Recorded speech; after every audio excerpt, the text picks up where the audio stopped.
do you go from hunting for shipwrecks to searching for ancient Assyrian artifacts in southern Iraq? Believe it or not, there is a connection. Hi, I'm Joe Porter, and welcome to another episode of Wreck Diving Magazine TV.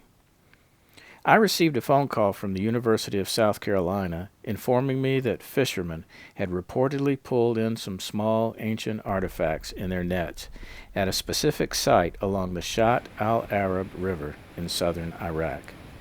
USC is looking for assistance in locating anything important that would be submerged in the river. So here I am in Iraq with a team of experts about to search for something incredible.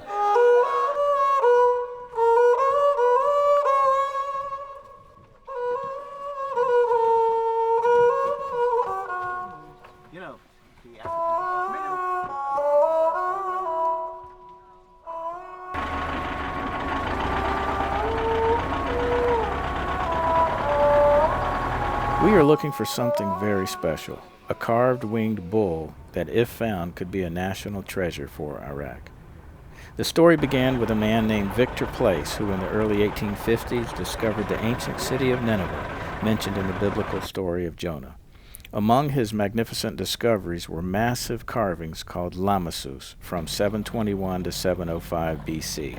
These were figures in the shape of a bull with wings and a head of a man. These imposing sculptures stood guard at the entrances to the palace and its throne rooms. So magnificent were these finds that Place planned to send them back to Paris for the museum.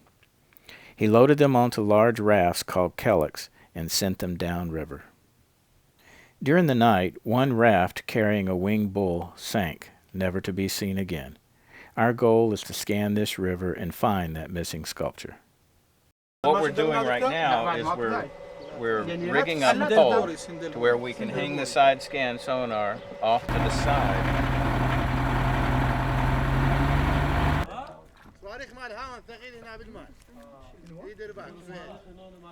The gentleman on the bank just told us there's an unexploded bomb right there. Right off the bow. Right off the bow. We're going to pull back if yeah, it's okay. Because everybody paddle, okay? I've heard of the marsh Arabs for as long as I've been reading about this section of the world. It's interesting. I've seen documentaries on them. It's interesting to see where we're standing right now. We have a community upstream where they have fishing nets almost permanently across the river. The issue we have is that there's a real concern that if we were to pull the starfish upriver, we would cut a net. If we cut a net, then we're going to make people very unhappy. The captain will not even take us up there if there's any remote possibility that could happen. I hate that there's a section of the river that's 22 kilometers long and we can't look at it. But the most valuable thing is to find what you're looking for. The second most valuable thing is to establish firmly that you have searched certain sectors and it's not there. And if we can't search this sector, then there's always that question.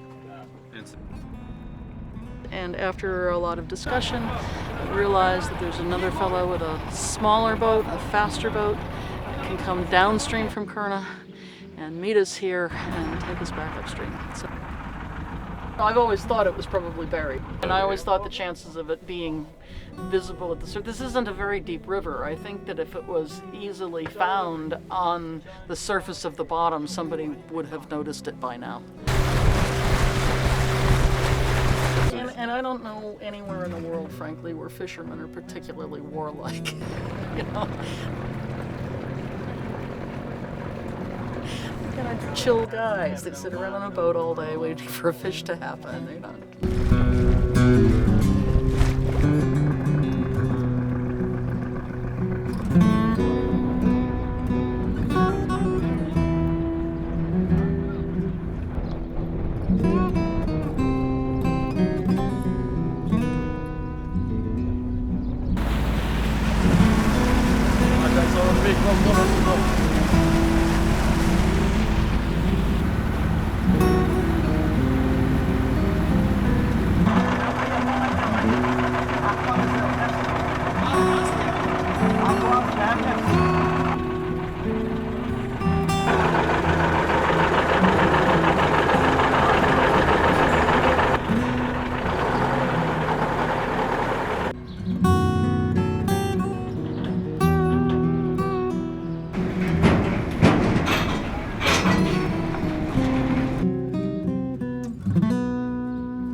want to do is go from here up beyond the paper plant.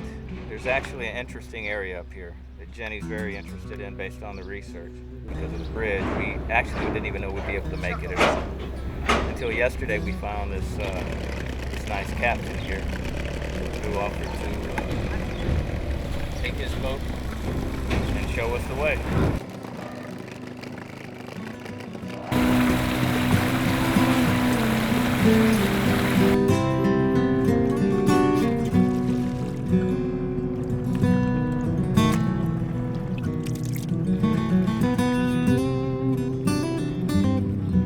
On the bottom, back up near the bridge, just on this side of the bridge, based on what I was seeing on the side scan, clearly that bridge was bombed badly. As opposed to the flat bottom like what we're seeing right now, there was rubble everywhere. And it looks to be the appropriate period. It's dried out wood. It's definitely something that would have been exposed by Saddam draining the marshes. Could possibly be original. If not, at least give us some idea of how something would have been manufactured. So we just talked to the captain, and he said that they haven't found any big stones south of the bridge while fishing, because there's a lot of, they use fish nets all the time, and it would have hung up on one of these big rocks if it had been there. This is a sub-bottom profiler. What it does is bounce an acoustic signal, and then the computer reads back the reflections from the different things below the bottom. We've been really hoping that the side scan, which can cover like 100 feet across or something, we'll see something that's interesting, and then we can investigate it further with this.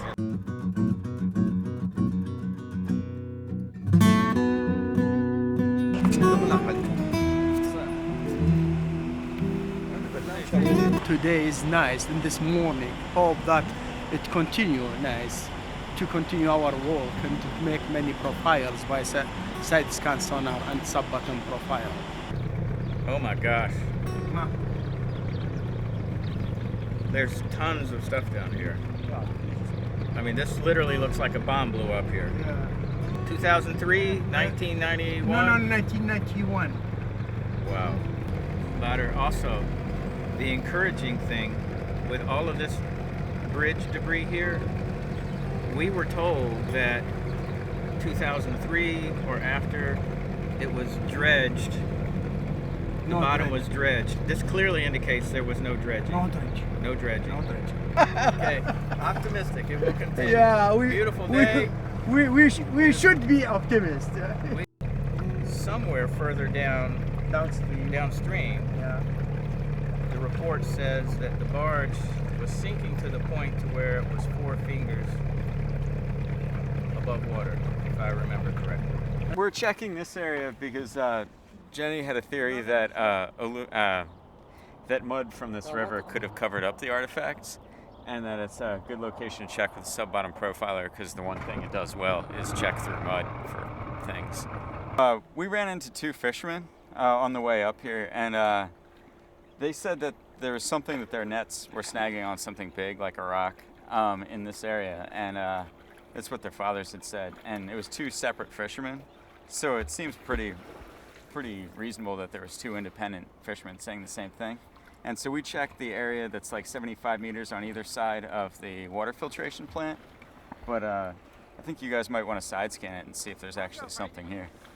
Did they say rock? Did they use the word rock? They used the word rock, except that Basim said that they were just guessing that it was a rock, and that there was actually... Bingo. So we have elevation here, and then what appears to be a square here. It's interesting.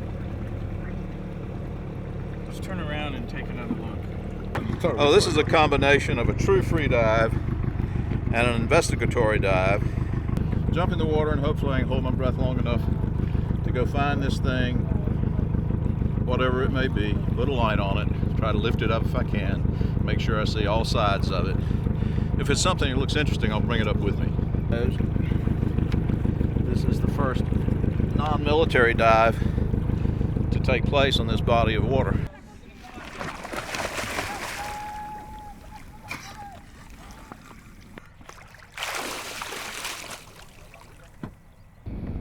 Exactly. because you can't see anything. By the time we had covered 80% of the river that was the likeliest section to contain the winged bull, our funding ran out and my role in the project was at an end. We didn't find what we were looking for, but we at least got to survey just about everything. We ruled a lot of stuff out. We got to work with some great people, got to meet the Madan, the Marsh Arabs. We got to do a lot of really, really positive things. And Basra was not the city that I thought it would be.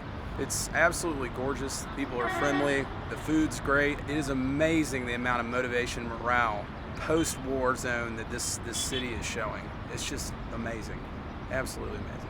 I'm disappointed in not finding the bull, obviously. On the other hand, the whole adventure has been just magnificent. It has been a great team of people. We've enjoyed ourselves throughout the process. We have had experiences that very few other people have had. We have gotten to explore and get to know an incredible body of water with literally thousands of years of history. I've gotten to free dive that body of water. I never thought I'd be able to do that. To other people, we leave a body of data on an awfully long stretch of river, from very close to Basra all the way up to very close to the confluence of the Tigris and the Euphrates. That's a lot of data for somebody to come along if they're interested in following up on the same project that we've got. So you have to look at it like that. These things occur in stages. Well, we found a lot of things. We figured out what all the safe stretches of the river are, which will be great for the marine science program as they work on their dive training. They haven't been able to do any work in the river because it's they feared there was way too much wreckage and it would be way too dangerous. So now we've got a detailed map of that for them. The sub-bottom profiler gave us a really good read on what the bottom is made of and how deep it is and how thick it is. That'll help us figure out whether we can go through it to hit some more and some better and some fresher water. The fact is, the artifact may never be found. It was carved from soft limestone, and the constant current may have worn the surface of the bull down to an unrecognizable part of the river bottom. Or it could lie under the former marshland as a result of the shifting flow of the rivers. However, there's one final possibility. Being the ever-optimistic searcher that I am, I like to think that it may lie in the 20% of the river that we were unable to scan. We may never know. For more details about our expedition and the background behind the sunken winged bull, check out our article in issue 33 of Wreck Diving Magazine.